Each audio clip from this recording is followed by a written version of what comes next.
लखन सीता सहित सोहत परन निकेत, जिमी बासव बस अमरपुर सची जयंत समेत। गोस्वामी तुलसीदास जी कहते हैं, लक्ष्मण जी और सीता जी सहित श्री रामचंद्र जी पर्णकुटी में ऐसे सुशोभित हैं जैसे अमरावती में इंद्र अपनी पत्नी सची और पुत्र जयंत सहित बसता है। जो गवही प्रभु सिय लखन ही कैसे, पलक बिलोचन गोलक जैसे। सेवे ही लखन सिय रघुवीर ही, जिमी अविवेकी पुरुष शरीर ही। तुलसीदास जी आगे कहते हैं, प्रभु श्री रामचंद्र जी, सीता जी और लक्ष्मण जी की ऐसी कैसी संभाल रखते हैं जैसे पल के नेत्रों के गोलकों की। इधर लक्ष्मण जी श्री सीता जी और श्री रामचंद्र जी, अथवा लक्ष्मण जी और सीता जी श्री रामचंद्र जी की ऐसी सेवा करते हैं जैसे अज्ञानी मनुष्य शरीर की करते हैं। एहि विधि प्रभु बन बसे ही सुखारी, खग मृग सुर तापस हितकारी। कहे राम बन गबनु सुहावा, सुनु सुमंत्र अवध जिमी आवा।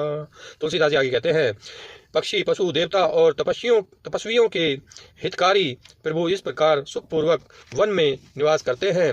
तुलसीदास जी कहते हैं, मैंने श्री रामचंद्र जी का सुंदर वन गमन कहा, अब जिस तरह सुमंत्र अयोध्या में आए वह कथा सुनो। फिरेऊ निसाधु प्रभु ही पहुँचाई, सचिव सहित रथ देखिए आई। मंत्री विकल विलोकी निसाधु, कही न जाई जस भयो विसाधु। प्रभु श्री रामचंद्र जी को पहुंचाकर जब निषादराज लौटा, तब आकर उसने रथ को मंत्री सुमंत्र सहित देखा।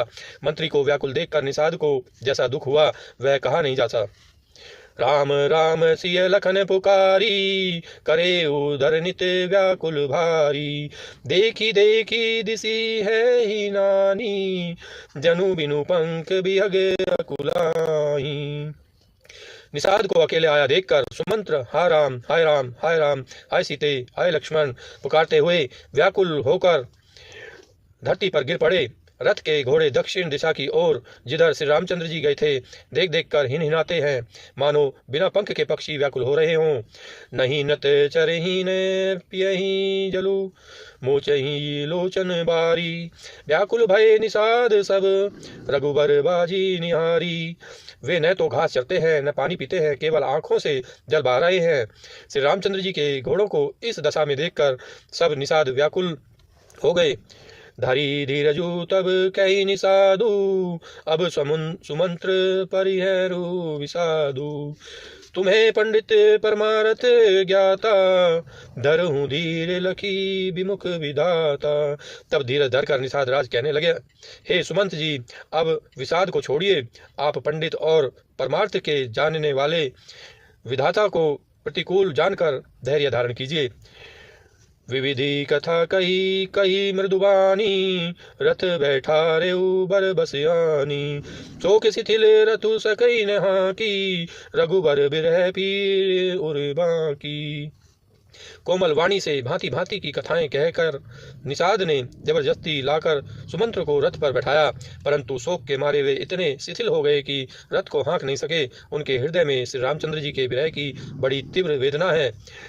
चरफराही मग चलही न घोरे, बन मृग धन हूँ आनी रथ जोरे।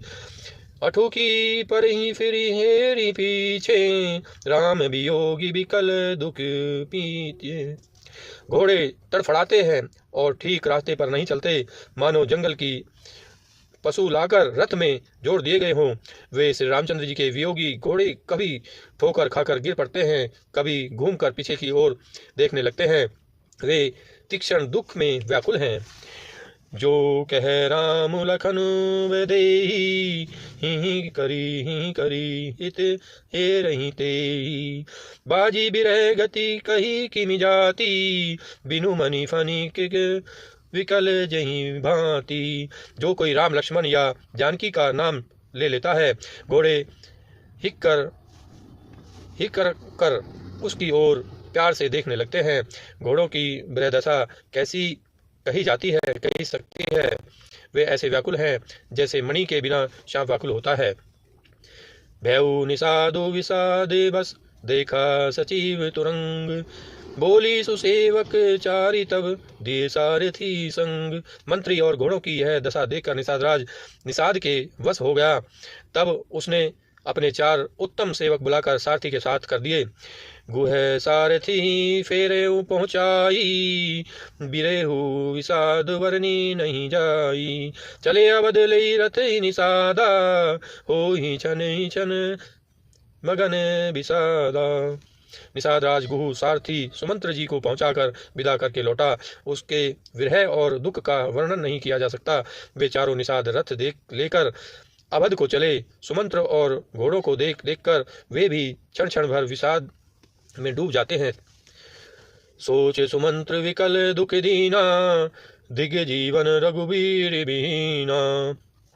रही न अंतु अधम सिरूरु, जसु न लेहु बिचुरत रघुबीरु। व्याकुल और दुख से दीन हुए सुमंत्र जी सोचते हैं कि श्री रघुबर के बिना जीने को धिक्कार है। आखिर यह अधम शरीर रहेगा तो ही नहीं, अभी श्री रामचंद्र जी के बिछुड़ते ही छूटकर इसने यश क्यों नहीं ले लिया। भय अजस अध भाजन प्राणा, कवन हेतु नहीं करत पयाना। ए मंद मनु अवसर चूका, अजहुन हृदय होते दुई टूका। ये प्राण अपयश और पाप के भांडे हो गए। अब ये किस कारण कूच नहीं करते, निकलते ही नहीं। हाय नीच मन, बड़ा अच्छा मौका चूक गया। अब भी तो हृदय के 2 टुकड़े नहीं हो जाते। मिजी हाथ सिर धुनी पछिताई, मनु कृपन धन राशि गवाई। विरिद भांदी बर बीरु कहाई, चले उसमर जनु सुबट पराई। सुमंत्र हाथ मलमल कर और सिर पीट पीट कर पछताते हैं, मानो कोई कंजूस धन का खजाना खो बैठा हो। वे इस प्रकार चले मानो कोई बड़ा योद्धा वीर का बाना पहनकर और उत्तम सूरवीर कहलाकर युद्ध से भाग जाता हो। विप्र विवेकी वेद विद सम्मत साधु सुजाति, जिसे धोखे मदपान कर सचिव सोचते ही भांति। जैसे कोई विवेकशील वेद का ज्ञाता साधु समस्त आचरणों वाला और उत्तम जाति का कुलीन ब्राह्मण धोखे से मदरा पी ले और पीछे पछतावे, उसी प्रकार मंत्री सुमंत्र सोच कर रहे और पछता रहे हैं। जिमी कुलीन तिय साधु सयानी, पति देवता कर्म मन मानी। रहे कर्म बस पर हरि नाहू, सचिव हृदय में तिमि दारुण दाऊ। जैसे किसी उत्तम कुल वाली साधु स्वभाविकी समझदार और मन वचन कर्म से पति को ही देवता मानने वाली पतिव्रता स्त्री को भाग्यवश पति को छोड़कर पति से अलग रहना पड़े, उस समय उसके हृदय में जैसे भयानक संताप होता है, वैसे ही मंत्री के हृदय में भी हो रहा है। लोचन सजल डीठी भई थोरी, सुनई न सरवन बिकल मति भोरी। सूखे ही अधर लागी मूलाटी, जिये न जाई और अवधि कपाटी। नेत्रों में जल भरा है, दृष्टि मंद हो गई है, कानों से सुनाई नहीं पड़ता। व्याकुल हुई बुद्धि बैठिकाने हो रही है, होंठ सूख रहे हैं, मुंह में लाठी लग गई है, किंतु ये सब मृत्यु के लक्षण हो जाने पर भी प्राण नहीं निकलते, क्योंकि हृदय में अवधि रूपी किवाड़ लगे हैं। अर्थात 14 वर्ष बीत जाने पर भगवान फिर मिलेंगे, यही आशा रुकावट डाल रही है। विबिरन भयउ ने जाई जिहारी, मारे सी मनु पिता मैं तारी। हानि गलानि विपुल मन व्यापी, जमपुर पंथ सोचे जिमि पापी। सुमंत्र के मुख का रंग बदल गया है, जो देखा नहीं जाता। ऐसा मालूम होता है मानो इन्होंने माता पिता को मार डाला हो। उनके मन में राम वियोग रूपी हानि की महान ग्लानि पीड़ा छा रही है, जैसे कोई पापी मनुष्य नरक को जाता हुआ रास्ते में सोच कर रहा हो। बचनू ने आव हृदय में पछिताई, अवध कहा मैं देखब जाई। राम रहिते रथ देखी जोई, सकुच ही मोही बिलोकत सोई। मुंह से वचन नहीं निकलते, हृदय में पछताते हैं कि मैं अयोध्या में जाकर क्या देखूंगा। श्री रामचंद्र जी से शून्य रथ को जो भी देखेगा वही मुझे देखने में संकोच करेगा, अर्थात मेरा मुंह नहीं देखना चाहेगा। धाई पूछे ही मोहि जब बिकल नगर नर नारी। उतरू देव मैं सभी तब हृदय ब्रजऊ बैठारी। नगर के सब व्याकुल स्त्री पुरुष जब दौड़कर मुझसे पूछेंगे तब मैं हृदय पर वज्र रखकर सबको उत्तर दूंगा। पूछे ही दीन दुखित सब माता कह कहा मैं तिन्हि विधाता। पूछे ही जब ही लखन सहतारी कहूँ कवन संदेश सुखारी। जब दीन दुखी सब माताएं पूछेंगी तब हे विधाता मैं उन्हें क्या कहूँगा। जब लक्ष्मण जी की माता मुझसे पूछेंगी तब मैं उन्हें कौन सा सुखदायी संदेशा कहूँगा। राम जननी जब आए धाई सुमरी बच्चु जिमि धेनु लवाई। पूछत उतरो देव मई तेहि गे बनु राम लखन विदेही। श्री रामचंद्र जी की माता जब इस प्रकार दौड़ी आवेंगी और नई व्याई हुई गौ बछड़े को याद करके दौड़ती आती हैं तब उनके पूछने पर मैं उन्हें यह उत्तर दूंगा कि श्री राम लक्ष्मण सीता वन को चले गए। जोई पूछही तई उतरऊं देवा जाई अवध अब यहु सुख लेवा। पूछही जब ही राऊ दुख दीना जीवन जासु रघुनाथ अधीना। जो भी पूछेगा उसे यही उत्तर देना पड़ेगा, हाय अयोध्या जाकर अब मुझे यही सुख लेना है। जब दुख से दीन महाराज जिनका जीवन श्री रघुनाथ जी के दर्शन के ही अधीन है मुझसे पूछेंगे, देऊं तरूं कौनु महुलाई आएऊं कुशल कुंवर पहुँचाई। सुनत लखन सिय राम संदेशु तृण जिमि तनु परिहरिहि नरेशु। तब मैं कौन सा मुंह लेकर उन्हें उत्तर दूंगा कि मैं राजकुमारों को कुशल पूर्वक पहुंचा आया हूँ। लक्ष्मण सीता और श्री राम का समाचार सुनते ही महाराज तिनकी की तरह शरीर को त्याग देंगे। हृदय न विदरेऊ पंकजिमि बिछुरत प्रीतमु नीरु। जानत हऊ मोहि दीन विधि यहू जातना शरीरु। प्रियतम श्री राम जी रूपी जल के बिछुड़ते ही मेरा हृदय कीचड़ की तरह फट नहीं गया।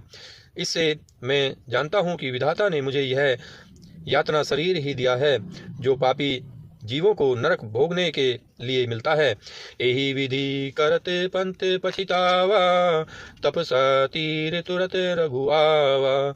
विदा किए करी बिने निषादा फिरे पाए परि बिकल विषादा। सुमंत्र इस प्रकार मार्ग में पछतावा कर रहे थे। इतने में ही रथ तुरंत तमसा नदी के तट पर आ पहुंचा। मंत्री ने विनय करके चारों निषादों को विदा किया। वे विषाद से व्याकुल होते हुए सुमंत्र के पैरों पड़कर लौटे। बैठत नगर सचिव सकुचाई जनु मारे सी गुरबान भवन भगाई। बैठी बिटप तर दिवस गवावा सांझ समय तब अवसर हुआवा। नगर में प्रवेश करते मंत्री ग्लानि के कारण ऐसे सकुचाते हैं मानो गुरु ब्राह्मण या गौ को मारकर आए हों। सारा दिन एक पेड़ के नीचे बैठकर बिताया। जब संध्या हुई तब मौका मिला। अवध प्रवेशु किने अंधियारे बैठे भवन रघुरा की दुआरे। जिन्हें जिन्हें समाचार सुनि पाए भूप द्वार रघुलेखन आए। अंधेरा होने पर उन्होंने अयोध्या में प्रवेश किया और रथ को दरवाजे पर खड़ा करके वे चुपके से महल में घुसे। जिन जिन लोगों ने यह समाचार सुन पाया वे सभी रथ देखने को राजद्वार पर आए। रथु पहचानी बिकल लखी घोरे गरही गात जिमि आतप ओरे। नगर नारी नर व्याकुल कैसे निगटत नीर मीन गन जैसे। रथ को पहचान कर और घोड़ों को व्याकुल देखकर उनके शरीर ऐसे गले जा रहे हैं, क्षीण हो रहे हैं जैसे घास में ओले। नगर के स्त्री पुरुष कैसे व्याकुल हैं जैसे जल के घटने पर मछलियां व्याकुल होती हैं। सचिव आगमनु सुनंत सबु विकल भयउ रनिवासु। भवनु भयंकरु लागते मानहु प्रेत निवासु। मंत्री का अकेले ही आना सुनकर सारा रनिवास व्याकुल हो गया। राजमहल उनको ऐसा भयानक लगा मानो प्रेतों का निवास स्थान शमशान हो। अति आरती सब पूछे ही रानी, उतरऊ न आव विकल भई बानी। सुनई न श्रवण नैने नहीं सूझा, कहूँ कहाँ निरपु तेहि तेहि तेहि बूझा। अत्यंत आर्त होकर सब रानियां पूछती हैं, पर सुमंत्र को कुछ उत्तर नहीं आता। उनकी वाणी विकल हो गई, रुक गई है। न कानों से सुनाई पड़ता है और न आंखों से कुछ सूझता है। वे जो भी सामने आता है उस सब से पूछते हैं, कहो राजा कहाँ हैं। दासी ने दी के सचिव बिकलाई, कौशल्या ग्रह गई लवाई। जाई सुमंत्र दी के कस राजा, अमीय रहिते जनु चंदु बिराजा। दासियां मंत्री को व्याकुल देखकर उन्हें कौशल्या जी के महल में लिवा गईं। सुमंत्र ने जाकर वहां राजा को कैसा बैठे देखा, मानो बिना अमृत का चंद्रमा हो। दोस्तों, उम्मीद करता हूँ ये वीडियो आपको पसंद आई होगी। अगर ये वीडियो आपको पसंद आई इसको लाइक कीजिए, हमारे चैनल को सब्सक्राइब कीजिए। मिलते हैं अगली वीडियो के साथ, तब तक के लिए आप स्वस्थ रहिए, मस्त रहिए। धन्यवाद दोस्तों, जय हिंद।